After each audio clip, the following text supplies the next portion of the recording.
नमस्कार, मैं आपका जोशी मोहन जी नक्षत्रवाणी चैनल से माँ तारा को प्रणाम करते हुए अपने गुरु का आशीर्वाद लेते हुए आप सबों को बहुत बहुत नमन। आज कुछ वास्तु टिप पे मैं चर्चा करूंगा, विशेषकर घोड़े के नाल पर, तो इसे जरूर देखें, अंत तक देखें और मेरे चैनल को लाइक करें, सब्सक्राइब करें, शेयर करें।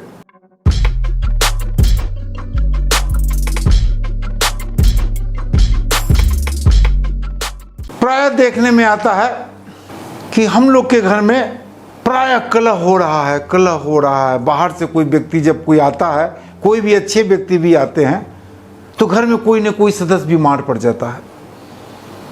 कोई बच्चा है तो रात भर रोता रहता है, डरता रहता है। तो मैं एक छोटा सा उपाय आपको बताता हूँ। इस छोटे से उपाय को आप करें, घर का हर निगेटिव एनर्जी दूर हो जाएगा।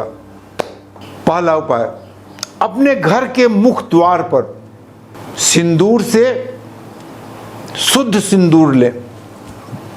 बाजार में बहुत सारे बनावटी सिंदूर आते रहते हैं, कोशिश करें थोड़ा महंगा मिलेगा लेकिन शुद्ध सिंदूर मिलेगा। थोड़ा सा गंगा जल मिलाएं, जब मिलाएं तो गंगा जल ही मिलाएं, शुद्ध गंगा जल बहुत मिल जाएगा। और अपनी उंगली, ये बृहस्पति की उंगली है, अपनी इस उंगली से 9 अंगुल लंबा, अपनी इस उंगली से 9 अंगुल लंबा और 9 अंगुल चौड़ा स्वास्तिक बनाएं। 9 अंगुल लंबा और 9 अंगुल चौड़ा एक स्वास्तिक बना दें। स्वास्तिक हमेशा सही डायरेक्शन में बनावें तथा हर के बीच में एक एक बिंदु डाल दें। इसको बना देने के बाद एक नारियल ले, छिला हुआ नारियल जिसमें पानी हो, और उस नारियल को घर के पुरुष सदस्य जहां पर बनाए हैं उसी के नीचे कोई शुद्ध ईंटा वगैरह, साफ सुथरा ईंटा वगैरह रख के ओम नमो गणेश्वराय नमः, ओम नमो गणेश्वराय नमः, ओम नमो गणेश्वराय नमः, या गणेश जी का 108 नाम का जाप कर ले। पुनः नारियल पर एक स्वास्तिक बनाएं जो आपके 1 अंगुल के बराबर हो। स्वास्तिक बनाने के बाद मुख्य द्वार पर ही घर के पुरुष सदस्य उस नारियल को फोड़ें और पानी, जो नारियल के अंदर से पानी निकलता है, उस पानी का थोड़ा सा छींटा वहाँ पर जहाँ स्वास्तिक बना है थोड़ा सा छींटा डालें। ऐसा छींटा न डालें कि वो मिट जाए, इसीलिए मैंने कहा कि शुद्ध सिंदूर लें। उस नारियल का पानी का एक एक छींटा हर एक घर में आप छींट दें। इससे आपके घर का एक एक निगेटिव एनर्जी दूर हो जाएगा तथा आपके घर के अंदर कोई भी निगेटिव एनर्जी का प्रवेश नहीं होगा। दूसरा उपाय, किसी भी शनिवार के दिन आक का पौधा आपको नर्सरी में भी मिलेगा, तो जंगल झाड़ में कहीं भी जाएंगे तो आक का पौधा मिल जाएगा।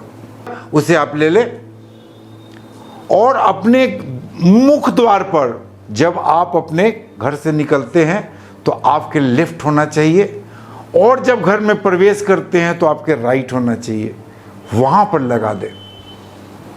और खरपतवार थोड़ा सा वहां से हटा दें। आपके घर में कभी भी निगेटिव एनर्जी का प्रवेश बंद हो जाएगा। दूसरा, हर श्रृंगार का पौधा, किसी भी शुक्रवार के दिन घर में गरीबी, घर में मुफलिसी, घर में पैसे के लिए झंझट हमेशा होता आ रहा है, तो किसी भी शुक्रवार को एक हर श्रृंगार का पौधा अपने द्वार पर आप जरूर लगाएं। और हर श्रृंगार का पौधा अगर हमारी माताएं बहनें अपने हाथ से लगाती हैं मुख्य द्वार पर, घर से जब निकलते हैं तो लेफ्ट, और जब घर में प्रवेश करते हैं तो राइट। हर श्रृंगार का पौधा अगर आप लगाते हैं तो जो कुदृष्टि आपके घर पर पड़ रही है बाहर से, जिसके कारण आपका घर में बरकत नहीं हो रहा है, तो वो कुदृष्टि आपकी बंद हो जाएगी। आपका रसोई घर का दिशा हमेशा ईस्ट और साउथ होना चाहिए, यानी अग्निकोण में होनी चाहिए।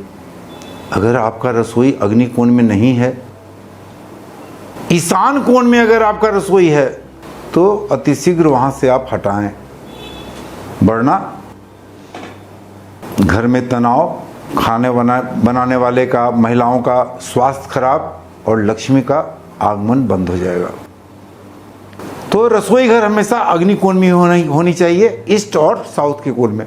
अगर ईस्ट और साउथ के कोण में नहीं है, ईशान कोण छोड़ के किसी और कोण में है, तो आप सबसे पहले अपने अग्निकोण में एक लाल बल्ब लगा लें और उसे जलता हुआ हमेशा छोड़ दें।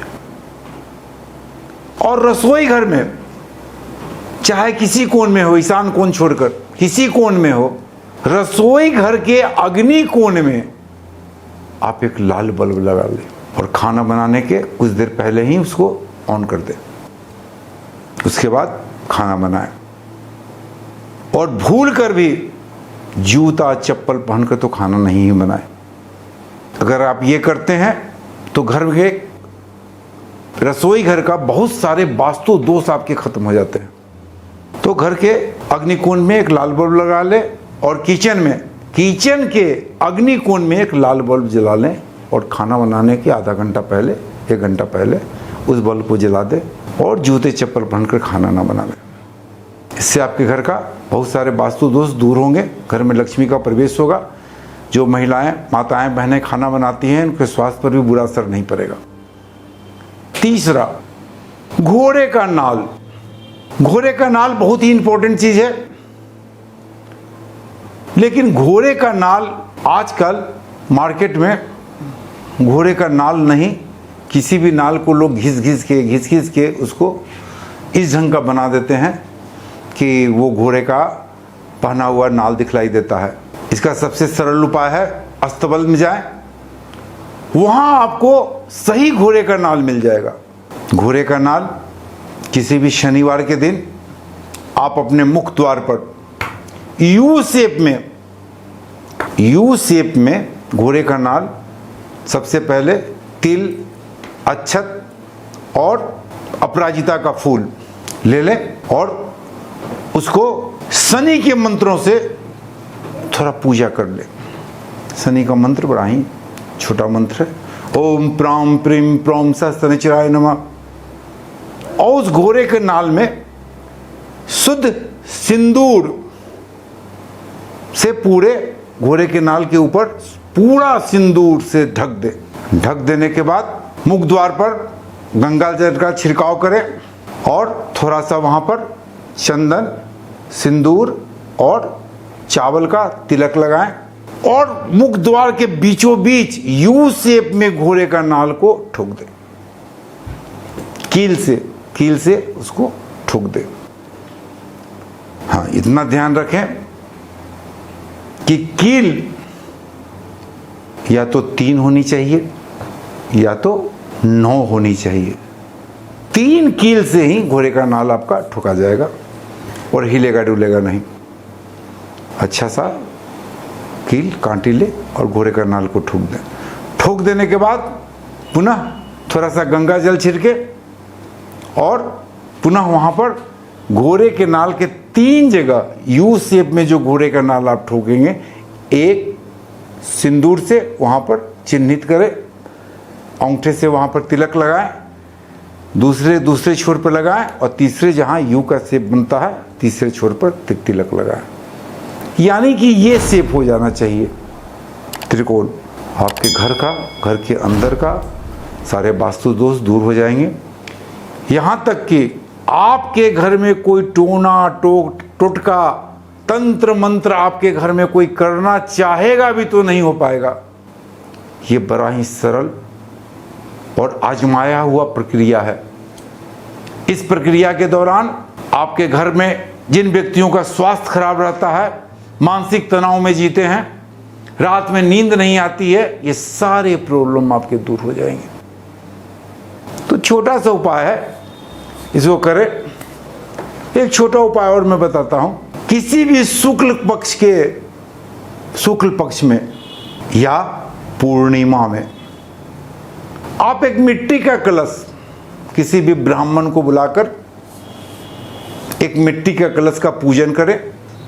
घर में काफ़ी वास्तु दोष है, आपके घर में काफ़ी लोग बीमार रहते हैं, पैसे नहीं टिकती है, काफ़ी लोग बेरोजगार हैं, तो एक मिट्टी का कलश आप लें, बहुत बड़ा नहीं, बहुत छोटा भी नहीं, और किसी भी दक्ष पुजारी को बुलाएं और मिट्टी के कलश में गंगा जल वगैरह डाल के, जो पंडित जी आपको बताते हैं, मिट्टी के कलश की पूजा करके घर के ईशान कोण में रख दे। ईशान कोण का मतलब हो गया ईस्ट और नॉर्थ। उस कोण को पहले पूरी तरह साफ कर लें और साफ करने के बाद ईशान कोण पर रख दें, और मिट्टी के दीपक से पूरे 30 दिन तक गाय के घी से वहाँ पर एक पान का पत्ता लें, उस पर थोड़ा अक्षत चावल डालें, थोड़ा फूल डालें, उस पर मिट्टी का दीपक रखें और गाय के घी से उस मिट्टी के दीपक को जलाएं और डेली अपनी मनोकामना को मांगें। हम माँ दुर्गा के एक बड़ा छोटा सा मंत्र है, दुंग दुर्गे दुर्गे रक्षिणी स्वाहा, दुंग दुर्गे दुर्गे रक्षिणी स्वाहा, दुंग दुर्गे दुर्गे रक्षिणी स्वाहा। 108 बार प्रतिदिन पाठ करें। घर में लक्ष्मी की बरकत होगी, घर में जो बीमार हैं उनका रोग दूर होगा, घर में जो कलह होता है वो दूर होगा। अगर आपके घर में आप फर्स्ट फ्लोर या सेकेंड फ्लोर पे रहते हैं और जिस सीढ़ी से आप चढ़ते हैं वो सीढ़ी हमेशा विषम होनी चाहिए। विषम मतलब 1, 3, 5 विषम होनी चाहिए, कभी सम सीढ़ी नहीं होनी चाहिए। अगर सम सीढ़ी है तो उस सीढ़ी पर चढ़ के जाने वाले जो व्यक्ति ऊपर रहते हैं उनका मानसिक स्तर हमेशा बिगड़ता रहेगा। हमेशा 2 और 2 4 जोड़ते रहेंगे, 2 और 2 5 जोड़ते रहेंगे।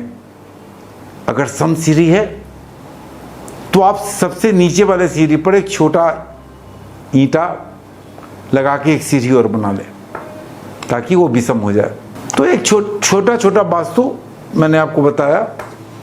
वास्तु पर मैं एक सीरीज शुरू करूंगा तो लंबा बड़े चीज़ को बताऊंगा, लेकिन ये बहुत इंपॉर्टेंट चीज़ मैं आपको बता चुका हूं। इसको पालन करें, कभी भी घर में निगेटिव एनर्जी का प्रवेश नहीं हो पाएगा। तो आज का वीडियो इतना ही। मेरे वीडियो को लाइक करें, सब्सक्राइब करें, शेयर करें तथा अपने कमेंट्स लिखें। नमस्कार।